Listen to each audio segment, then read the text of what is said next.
నమ్మితి భగవతి సరస్వతి నన్ను పరిపాలింపుమా.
వేద కల్ప వృక్షానికి ఆరం సుఖముఖముల జారిపడింది భాగవత ఫలం. రసిక భావ విధుల అంతరంగాలలో భక్తి కుసుమ పరిమళాలు పండించిన ఒక భక్తి మాత్రమే. మర్యాద మర్యాద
వందే వేద శాఖోపజీవితం శాస్త్ర పుష్ప సమాయుక్తం విద్వత్ భ్రమర శోభితం.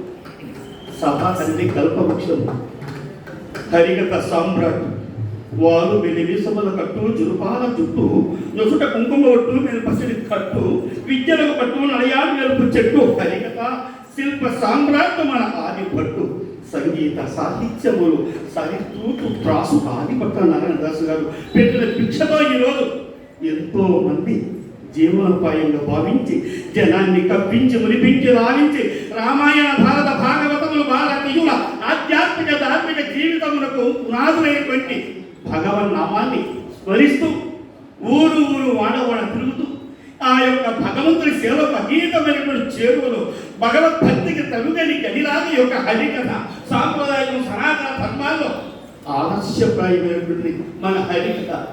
హరి అంటే చాలు పాపాలు హరికి పోతాయని మనకు వేదాలు చెబుతున్నాయి. ఆ వేదాల సారము ఈ యొక్క రూపంలో రాగతాళ గతుల చేత జనానికి మెప్పించి కప్పించేటట్టు పితామహుడు మార్గాన్ని చూపించారు. ఆయన వార్షికోత్సవం పురస్కరించుకొని మరి హరికథ సామ్రాజ్యానికి పట్టుకొమ్మలాగా పద్మనాభ శర్మ గారు మరి నేటి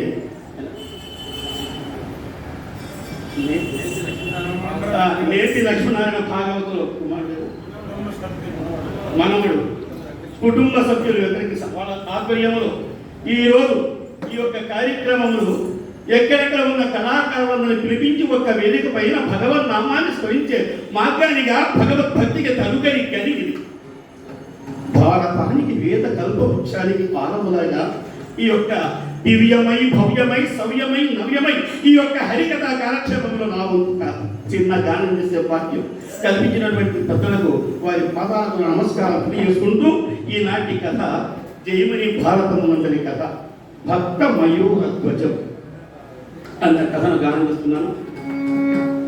విని మీరు తగ్గించి మీ ఆశస్సు నాకు అందిస్తాను కోరుకుంటూ భక్త మయూరధ్వజం జనమే జయులకు జయముని మునివరుడెరుక భజిత భారత కథయము జనమే జయులకు జయముని మునివరుడెరుక భజిత భారత కథయము జనపాలుండ భక్త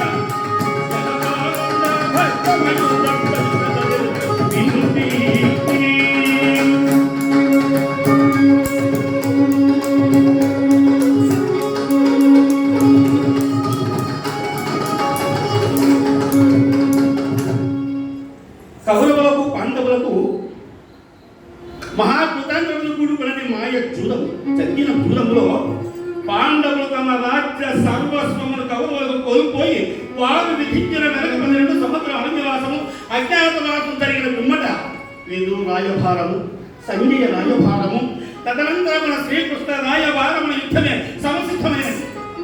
11 అచ్చవిల సైన్యం కౌరవులు, 7 అచ్చవిల సైన్యం పాండవులు వెరసి 18 అక్షమిన సైన్యము చేత కురుక్షేత్ర సంగ్రామం జరిగినది. అగ్ని లాంటి వాడు పాండవులు, అడవి లాంటి వాడు కౌరవులు. అగ్గి పుల్ల గీచి అడవికి వెళ్ళి ఎలా భగ్గున మంట మండుతుందో ఆ విధంగా కౌరవులు నశించారు, పాండవులు గెలిచారు. అందరినొక్క శుభముహూర్తమున ధర్మరాజు పట్టాభిషేకము పెట్టారు. ధర్మరాజు ఏకచక్రాధిపత్యంగా జయమైనటువంటి రాజ్యాన్ని పరిపాలిస్తూ ఒకరు సింహాసనం మీద కూర్చొని కథను స్మరించుకున్నాడు. అవునా, రక్కసి వంటి రాజ్య కాంక్షకు లోని చెడ్డ మండల పరివేషణ కురుక్షేత్ర సంగ్రామంలో బంధువులు, మిత్రులు, స్నేహితులు అందరూ యుద్ధములు బలైపోయారు. బిడ్డలు పొగొట్టుకున్న తల్లుల ఆవేదన, పుత్రులు భర్తలు పొగొట్టుకున్న సతుల ఆక్రందన, ఎక్కడ చూసిన దుఃఖము, ఎక్కడ చూసిన శోకము, అశాశ్వతమైన రాజ్యములు నాకు అక్కర్లేదు. భోగం కోసం నమ్మిన వారందరూ యుద్ధములకు బలైపోయారు. వారి ఆపుశాన్ని కలగాలంటే నేను సింహాసనం మీద కూర్చొని రాజ్యపాలన కాదు, తపస్సు చేసి యుద్ధంలో మరణించిన వారి ఆత్మకు శాంతి చేకూర్చాలి. నేను తపస్సు వెళ్ళిపోతాను అని అనుకుని భీమసేన నేను అడవికి వెళ్ళిపోతాను. అన్నయ్య, అదేంటి అన్నయ్య? కురుక్షేత్రంలో జరిగిన దుర్పాత్రము అనే పాపము నన్ను బట్టి పీడిస్తున్న నాకు ఈ రాజ్యము వలదు, నేను అడవికి వెళ్ళిపోతా. అన్నయ్య, రాజులకు రక్తాన్నమే గారి భిక్షాన్ని కొనుక్కుంటారా? ఎందుకలా మాట్లాడతాం? మన ముత్తాత వేదవ్యాసుని స్మరించిన ఆ మహాత్ముని కరుణ చేత పాపం నశించే మార్గాన్ని ఉపదేశించు. అలాగే అది ధర్మరాజు వ్యాస భగవాను స్మరించాడు. వ్యాసుడు ప్రత్యక్షమయ్యాడు. ధర్మజా నీవు నన్ను ఎందుకు స్మరించావు? ఏమని చెప్పాలి అంటూ అల్లారు ముద్దుగా ఆడించి పెంచిన తాతను చంపిన పాతకము అస్త్రశస్త్రాది విద్యలు నేర్పిన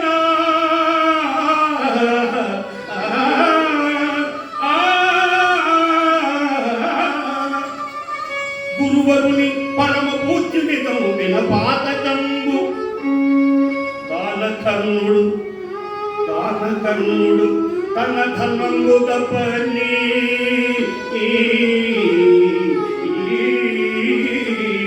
వాక్ని చంపిన పాతకంబు కృతి మదన సఖ్య కురుక్షేత్రమెల్ల పచ్చినెత్తుడ జరిపిన పాతకము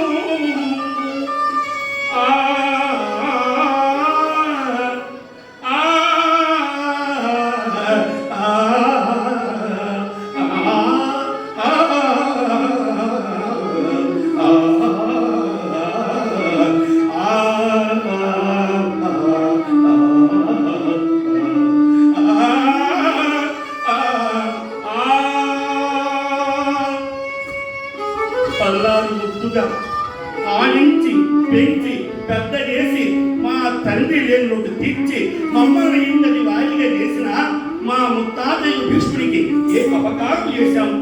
అతని చావు నడిగి శిఖరిని ముందు ఉంచుకొని చంపింది. ఆ పాపం ఉట్టని పోవునా? కవచకుణాలు ఛేదించి ఆ ఇంద్రుడికి దానము సంగిన దాన వీర శూర కర్ణులకు తన రథము వెలుగుంగిన రథచక్ర ఎత్తే సమయంలో అన్నా అని తెలిసి అదవచ్చిన పాపం నన్ను బట్టి పీడిస్తున్నాను. నాకు ఈ రాజ్యం వద్దు, అదరికి వీళ్ళు తప్పులు చేసుకుంటాను. నాకెందుకయ్యా? సత్యం మాతాపిత జ్ఞానం ధర్మం వ్రతాదయ సఖ శాంతి పత్య క్షమాపుత్ర షడైతే మమబాంధవ. సత్యమే తల్లి, వివేకమే తండ్రి, ధర్మమే తోబుట్టువు, దయే చిరికాడు, శాంతమే కొడుకుగా భావించే సద్గుణ ముక్తి ఈ ధర్మరాజు రాజ్యం అక్కర్లేదు. అడవి వెళ్ళిపోతాం. వ్యాస భగవానుడు అంటున్నాడు, ధర్మరాజ ఎందుకు అలా మాట్లాడతావు? త్రేతాయుగంలో రావణ బ్రహ్మ చంపిన పాపాన్ని పాపుకునేటందుకు శ్రీరాముడు అష్టమిద యాగం చేశాడు. నీవు అష్టమిద యాగం చేయు, పాపము నశించును, పుణ్యము లభించును. యజ్ఞం ఎలా చేయాలి? ఉన్నాడుగా. నల్లని వాడు పద్మనయనముల వాడు కృష్ణ రసంపై తల్లని వాడు ఎంత వర్ణించిన తనివి తీరని దివ్య మంగళ స్వరూపుడు లోకాలకు ఆరాధ్యుడు యదుకుల వంశభూషణుడు శ్రీకృష్ణుడు అతన్ని పిలిపించి అతని సహాయ సంపత్తుల చేత అష్టమ యాగాన్ని ప్రారంభించండి అని తెలిపి వ్యాస భగవానుడు అంతర్ధానంలో వెళ్ళిపోయాడు. త్యాగోత్రమానమున గోవింద. ఎప్పుడైనా వెళ్ళిపోయాడో ధర్మరాజు అర్జున ఇలా అని పిలిచాడు. అన్నగారి చెంతలు వస్తున్నారు, పెద్ద మాట వినేవాళ్ళు చాలా మంది ఉన్నారు. ఇప్పట్లో కూడా పెద్ద మాట బాగా వింటారు.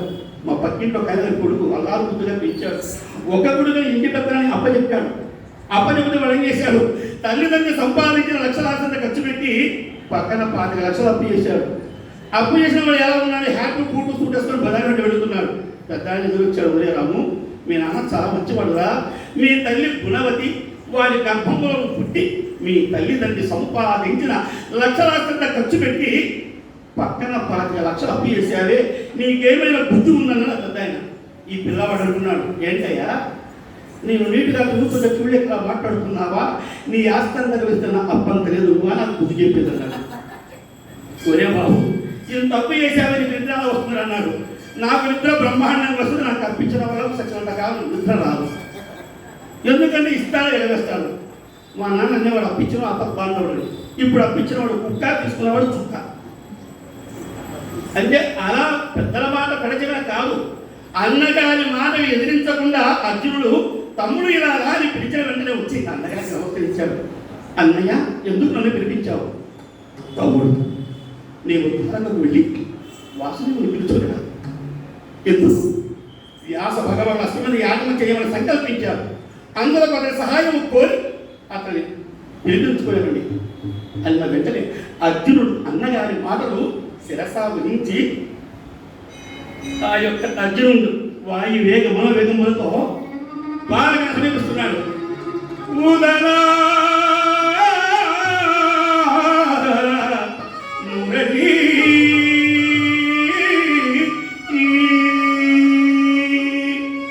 ఎదిరా మురళి లవలి ఎదిరా మురళి లవలి జన నల్లాది పావలి జన నల్లాది పావలి ఎదిరా మురళి లవలి.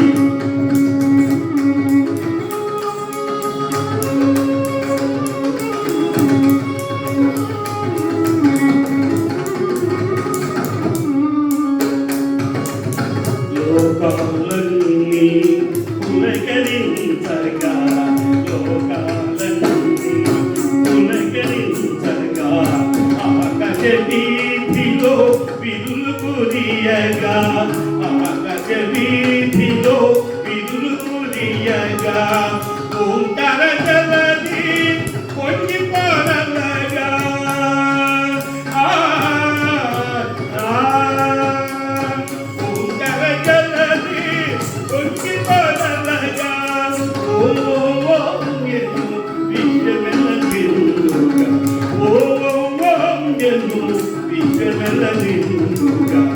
ఏదిరా మురళి రమళి నల్లాది పావలి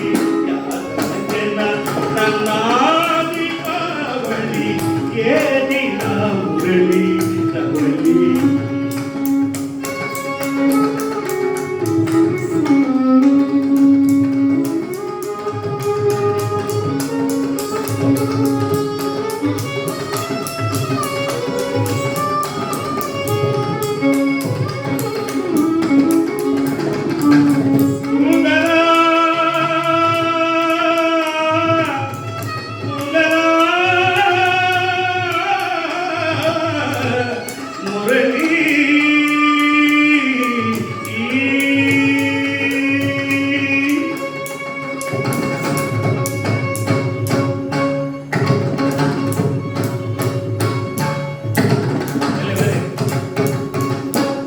ఇలా ధ్యానం చేస్తూ వాయు వేగం మనోవేగములతో ద్వారకను సమీపించారు. అర్జున బాగున్నావా? మా పెద్ద బాబు బాగున్నాడా? మా అత్త కుంతి క్షేమమా? సుభద్ర ద్రౌపది కుశలమా? బామయ్య అందరూ క్షేమమే. మా పెద్ద అన్నయ్య నిన్ను త్వరితముగా పిలుచుకొని రమ్మని నేను వచ్చింది. ఓహో పెద్ద బాబు రమ్మన్నాడా? అర్జున అలసి వచ్చావయ్యా. పన్నెండు జలకంబోలాడి పట్టుపట్టులు ధరించి సత్ర శుభ్యత పదార్థాలు భుజించి దుక్కులమైన వస్త్రాలు ధరించి కాస్త విశ్రాంతి అన్నయ్య గారు త్వరగా రమ్మన్నారు. బాబయ్య పద పెడదాం. సరే పద అని ఆ రథం మీద కూర్చున్నాడు. అర్జునుడు రథం కోరుతున్నాడు. బాబా రథంలో నువ్వు కూర్చో అర్జున, నీకు నేను సారథ్యం చేస్తానన్నాడు. అదేంటో కురుక్షేత్ర సంగ్రామంలో నీవు నాకు రథము నడిపిన మాట వాస్తవం. ఇప్పుడు నేను సారథ్యం చేస్తా, నువ్వు రథంలో కూర్చో అన్నాడు. నీలమేఘ చేయగలిగిన నల్లని వాడు శ్రీకృష్ణుడు రథంలో కూర్చున్నాడు. అర్జునుడు రథం దూడుతున్నాడు. ఆ రథము వాయు వేగమైన వేగమైన వస్తుంది.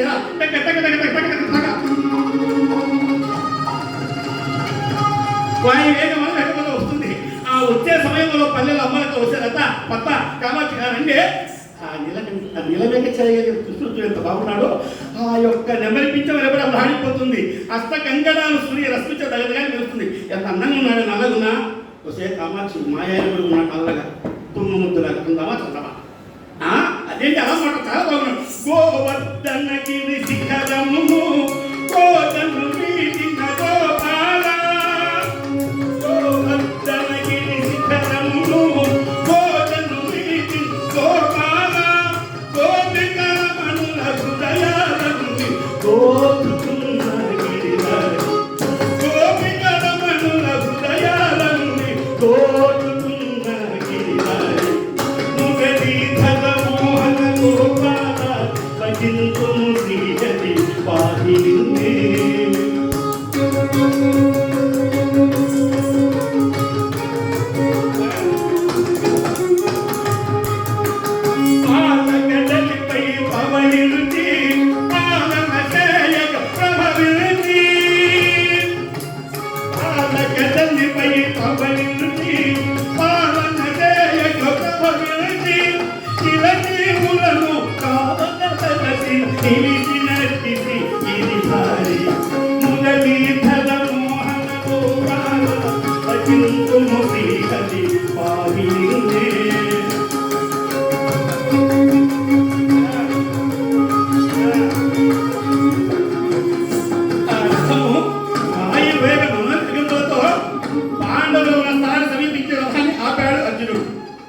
కృష్ణుడు రథం బుద్ధికి కుంతికి ధర్మరాజుల వారికి వినయపూర్వకంగా నమస్కారం చేస్తున్నాడు. పంచభూతాలు ఏకభూతముగా చేర్చి దయగా హృదయం భగవంతుడు నిలయములగా ఆ యొక్క శ్రీకృష్ణుడు కుంతికి ధర్మనందనునకు వినయం వృత్తి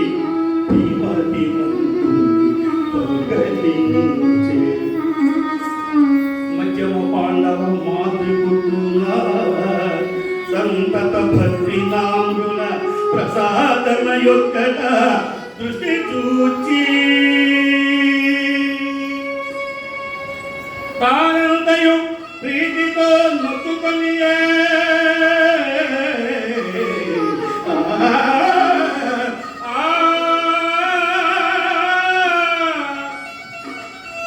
మహిళెత్తిన మూడులకు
దక్షిణామూర్తి మూర్తి భవించినట్టే ఉన్నది ఆ యొక్క వైద్యం. నాగేశ్వరరావు గారు నటరాజు స్థానం చేసేట్టు బృందంగా ఉంది. ఇక్కడ కుంతికి ధర్మరాజు వారికి వినయంగా నమస్కరించాడు. అత్తయ్య, నన్ను ఎందుకు నేను పిలిపించలేదు? కృష్ణ, నీ సహాయం కోసం నేను పిలిపించాను. ఏమిటి? మా ముత్తాత వేద వ్యాసుని స్మరించిన ఆయన అష్టపది యాగము సంకల్పించాడు. అందుకు నీ సహాయార్థం కోరి పిలిపించింది. అత్తయ్య, నీవు నన్ను కోరడం నేను వెళ్ళనమ్మా? అదేంటి అత్తయ్య? పరమపదితో సాధ్యమ తల్లివి నీకు నేనా? అల్లుడు, ఏమీ లేదు. భద్రావతి పురంపున యవనాష్టుడనే రాజు ఉన్నాడు. అతని వద్ద పచ్చని వానము స్వచ్ఛదేహం కలిగిన గుణాన్ని వ్యాఖ్యానించింది. భీమసేనుడు కర్ణుడు కుమారుడు కుశకేతనుడు భద్రావతి పురానికి వెళ్ళి యవనాష్టుడు యుద్ధంలో ఓడించి పంచకళ్యాణం కులందిస్తుని వచ్చారు. పాండవులు శ్రీకృష్ణుడు కలిసి యజ్ఞాష్టమును తెప్పించి ఒక విజయ ప్రదేశమున యజ్ఞశాల నిర్మించి దేశాలను పిలిపించి బ్రాహ్మణులకు గోదానము, భూదానము, సువర్ణదానము, తిలదానము, హిరణ్యదానము, లవణదానము బ్రాహ్మణులకు దానాలు సమర్పించి ఆ యొక్క అష్టాన్ని పూజించి దాని రసుట బంగారు పుటము కట్టి దానిపై పాండవుల ప్రతాపం ఎక్కించి పరమాత్మను చూసి ధర్మరాజు అంటున్నాడు. వాసుదేవ, కంటికి రెప్పవలే కాపాడిన నే కరుణాసు నీ మరువలేదు. అండపిండ బ్రహ్మాండముంది ఈ తిరుగుతున్న జగన్నాడే అనిపించే లీలా మానుష విగ్రహముడు పురాణ పురుషుడు పురుడీకటుడు అగనిత్యో నారాయణ చక్రంచో నారాయణ ఉద్భంచో నారాయణ దశక్షో నారాయణాయ నారాయణాయ నారాయణాయ ఓం నమో నారాయణాయ. ఈ అష్టమితో తోడుగా వెళ్ళి మా కార్యము గట్టెక్కించు అని నమస్కరించాడు ధర్మరాజు. వాసుదేవుడు చూచాడు. ధర్మజ, మా అశ్వరుడికి వెళ్ళడం తగిన వీరుడు ఎవరు? నా తమ్ముడు తెలిసిన సమర్థుడే, నీకు తెలియని వాళ్ళ అని అన్నాడు ధర్మరాజు. ఆ మాట విన్న అర్జునుడు కమ్మల వెనుక అగ్నిజ్వాలను అలుపుతూ, అన్నయ్య ఏమి నువ్వు మాట్లాడేది? నీ వచించే పలుకు నాకు రుచిపక్కున్నాయి. ఈ బావయ్య గారి ముంగిట ఆలకాపరి ముంగిట నా తమ్ముడు నీకు తెలిసిన సమర్థుడు అంటున్నావా? ఈ బావయ్య గారు మనకి ఏం సహాయం చేశారన్నయ్య? కురుక్షేత్రంలో రథం నడిపి, అంతేనా? మరచిదిగా మన ప్రతాపము అన్నయ్య. మొక్కరమందు మాధవుని మోము, మొక్కరమందు మాధవుని మోము వికాసముల్చి ఇంద్రులను గట్టిల చేసి కౌకముల పేర్ని నడల్చి కిరీట శంఖము అక్కలమైన కంఠీవము ఆలయ పాసు పదము గొన్న సాము బాహుబల దీపు క్రీడికి అసాధ్యమా.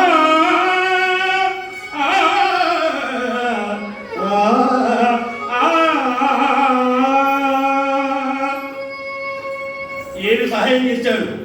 ఆనాడు గయోపాఖ్యాన కాలమున గజుని ఆత్మరక్షణార్థమై నవనవరాడు కలిగిన ఈ బావయ్య శ్రీ కృష్ణుడు విచార బదులు అగులకు ఆనాడు నా బాణముల చేత ఈ బావయ్య మనసు నొప్పించింది.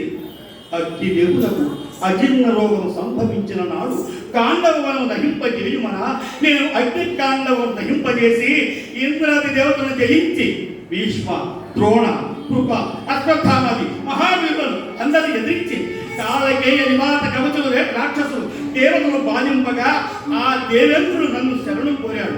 అప్పుడు నేను యుద్ధానికి వెళ్ళిపోయాను. దేవేంద్రుని రథసారథి మాతని నాకు సారథ్యం చేస్తున్నది. అప్పుడు నేను ఒక పెట్టున ఆ యొక్క 3 కోట్ల మందిని అనేక బాణముల చేత టామ్ టామ్ టామ్ అంటూ అనేక మంది నేలకు వచ్చారు. అప్పుడు మాతని మూర్ఛ నుండి విముక్తురాలై, అర్జున, రామరావణ యుద్ధంలో నేను శ్రీరాములకు సారథ్యం చేశాను, కానీ ఆనాడు జరిగిన యుద్ధం ఎంత గొప్పది కాదు అని నన్ను పొగడగా ఆ విషయం ఎరింగి దేవేంద్రుడు తన అర్థ సింహాసనం నన్ను కూర్చున్న నియమించి దేవతా కిరీటం నా శిరముకు పెట్టి నన్ను సన్మానించాడు. మన వంశమునకు మూల పురుషుడు ఉన్న చంద్రుడు అతని వద్ద ఉన్న గాంధీవ గుణాత్మించి నా కొసగి తాళకందర, పురందర, నందన, బృందారకాలను తీయించిన ఈ పాత్రులకు ఈ జగమున కలిగిన రాజు ఒక లెక్కన అందరిని దుఃఖాలకు తొక్కి చంపన అన్నాడు అర్జునుడు. ఆ మాటలు విన్న అర్జునుడు శ్రీకృష్ణుడు ఎంత ఉంచాడు. అవురా, ఈ అర్జునుడికి ఎంత గర్వమెక్కినది, నా మహిమ తిరుగుక ఇలా మాట్లాడుతున్నాడు. ఒక్క మార్పు చేత వీడికి గర్వభంగం చేయాలి అని మనసులో ఊహించిన శ్రీకృష్ణుడు, ధర్మజ ఎందుకు ఆలోచిస్తావయ్యా? ఈ అశ్వమేధ వీరుడు తగిన వీరుడు ప్రతిభవంతుడు మన అర్జునుడి. ఆ కృష్ణుడి మనస్సు గమనించిన ధర్మరాజు నుండి చదువుకు నుంచి పాపములోన భాగ్యము కంటున పాపములోన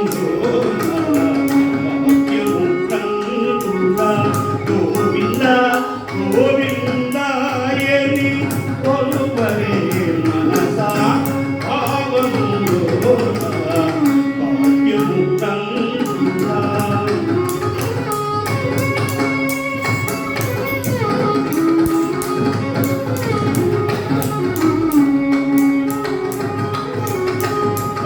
అవతారములే అఖిల దేవతలు హరిలోకి బ్రహ్మాండములు హరి అవతారములే అఖిల దేవతలు హరిలోకి బ్రహ్మాండములు హరినామములే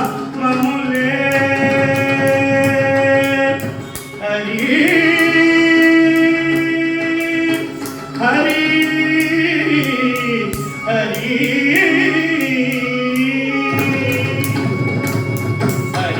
హరినామములే హరిమంత్రములు హరినామములే హరిమంత్రములు హరి హరి హరి హరి హరి ఎల్లవో మనసా హరి హరి హరి హరి హరి ఎల్లవో మనసా భావములోన భాగ్యము కలుగునా గోవింద గోవిందాయని కొలుపవే మనసా పాపములోన భాగ్యమునందునా.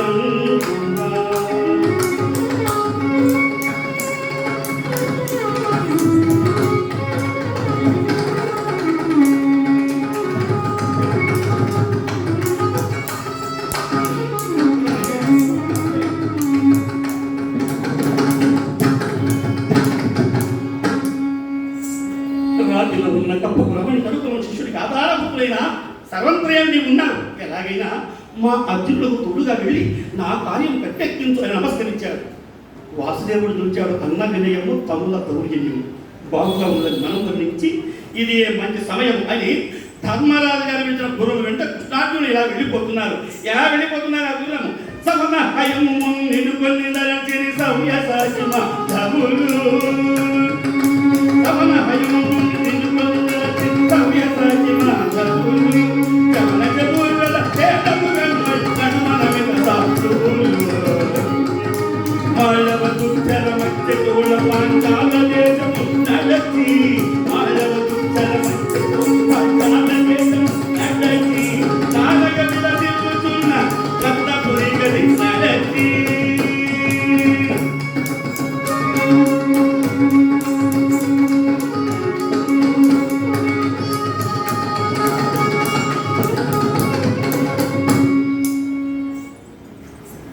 అర్జునుడు రథమున కూర్చున్నాడు. శ్రీకృష్ణుడు రథాన్ని తొలుతున్నాడు. రథికులు వెనక, అర్ధరథికులు యోధులు మొదలకు కాకర సైన్యములు కరిరథ ఘోటకములకి పదండిరా పదండిరా పదండిరా పద పద పద పదండిరా లేదు భయం కలుగు చేయమంటూ సైన్యాన్ని పరిగెత్తుతున్నారు. ఆ ధర్మరాజు గారు ఇచ్చిన గుర్రము దేశాలు అంగ వంగ కళింగ కాశ్మీర కాంబోజ కామరూప వీర సౌరాష్ట్ర మగధ మాళవ నేపాళ భూపాళ టెంకణ కొంకణ లప్ప ఇలాంటి దేశాలను తిరుగుతూ అశ్వానికి అపజయమే లేకుండా జయత్వంతో వెళ్ళిపోతుంది. ఎక్కడికి? రత్నపురి పట్టణ సమీపానికి వెళ్ళిపోయింది. అక్కడికి వెళ్ళిన తర్వాత శ్రీకృష్ణుడు ప్రధాని ఆపాడు. బాబా అర్జున, ఏంటో మన అశ్వము కొవ్వు మార్గం అసాధ్యమైన స్థలానికి వెళ్ళిపోతుంది. ఎక్కడ? దేశాలలో ఎదిరించే వీరు లేక జగమున కలిగిన రాజులు ఒక లెక్క లేక కృక్కలకలు తొక్కి తప్పినటువంటి సమయ సాక్షికి అసాధ్యం. బాబా, ఆ రత్నపురాన్ని పరిపాలించేవాడు మయూరత్వజ మహారాజు. సత్యవాక్యం హరిపద భజనాను రంజనుండు పరోపకారుడు పరమాత్మను కోరువాడు వాపి కూప తడాక దేవుల స్వత్థామ నిర్మాణకుండు జప యజ్ఞ యాగధ్వజుడు దేహి అన్న యాచకులకు శరీరాన్ని కోసి ఇచ్చే దానసి మహాభక్తుడు. వాళ్ళని యుద్ధంలో జయించాలంటే దేవతలకు అసాధ్యం. అతని కుమారుడు తామ్రధ్వజుడు, వారి సతీమణి గతీదేవి పరమ భద్రత సాధ్యం. భద్రత చిన్న విషయం. మా భక్తి దగ్గర భార్యాభర్తలు ఉన్నారు చిలుక